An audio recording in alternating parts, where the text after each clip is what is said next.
Matthew 14. At that time Herod the Tetrarch heard of the fame of Jesus, and said unto his servants, This is John the Baptist. He is risen from the dead, and therefore mighty works do show forth themselves in him.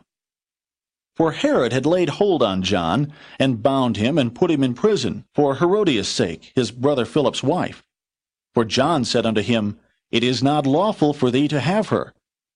And when he would have put him to death, he feared the multitude, because they counted him as a prophet. But when Herod's birthday was kept, the daughter of Herodias danced before them, and pleased Herod. Whereupon he promised with an oath to give her whatsoever she would ask. And she, being before instructed of her mother, said, Give me here John Baptist's head in a charger. And the king was sorry.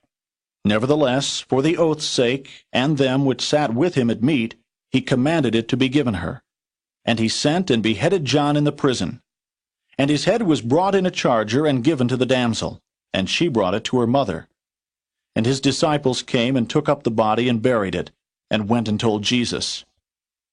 When Jesus heard of it, he departed thence by ship into a desert place apart. And when the people had heard thereof, they followed him on foot out of the cities. And Jesus went forth, and saw a great multitude, and was moved with compassion toward them, and he healed their sick.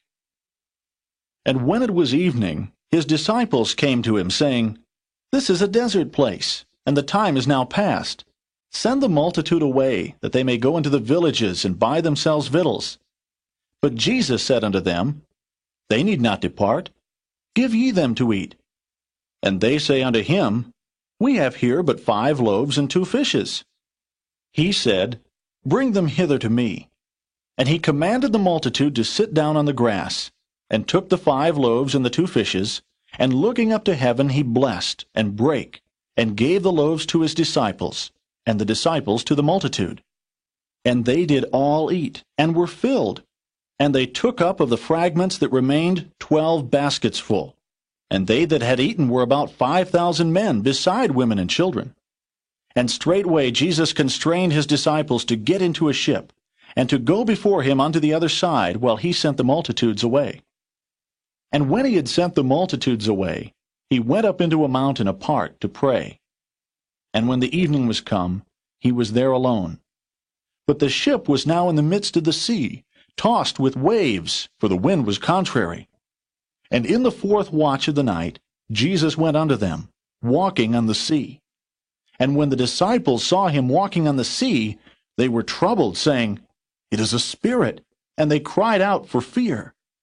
But straightway Jesus spake unto them, saying, Be of good cheer, it is I, be not afraid. And Peter answered him, and said, Lord, if it be thou, bid me come unto thee on the water. And he said, Come. And when Peter was come down out of the ship, he walked on the water to go to Jesus. But when he saw the wind boisterous, he was afraid, and beginning to sink, he cried, saying, Lord, save me. And immediately Jesus stretched forth his hand, and caught him, and said unto him, O thou of little faith, wherefore didst thou doubt? And when they were come into the ship, the wind ceased. Then they that were in the ship came and worshipped him, saying, Of a truth thou art the Son of God. And when they were gone over, they came into the land of Gennesaret. And when the men of that place had knowledge of him, they sent out into all that country round about, and brought unto him all that were diseased, and besought him that they might only touch the hem of his garment. And as many as touched were made perfectly whole.